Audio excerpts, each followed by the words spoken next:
নবী করিম সাল্লাল্লাহু আলাইহি ওয়াসাল্লামের যুগের যুদ্ধসমূহ এবং মুসলিমদের সংখ্যাসমূহ। বদরের যুদ্ধ নবী করিম সাল্লাল্লাহু আলাইহি ওয়াসাল্লামের প্রথম বড় যুদ্ধ।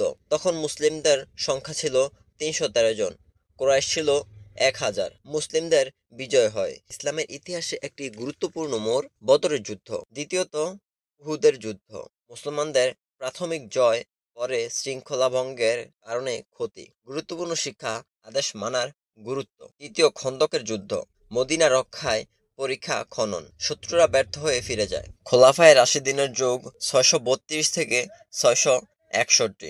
এই সময় ইসলাম দ্রুত বিস্তার লাভ করে। ইয়ারমুকের যুদ্ধ, কাদিসিয়ার যুদ্ধ, পারস্য জয়, উমাইয়া ও আব্বাসী যুগ, হাত্তিনের যুদ্ধ।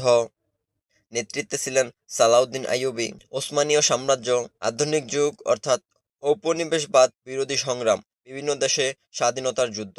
মুসলিমদের যুদ্ধে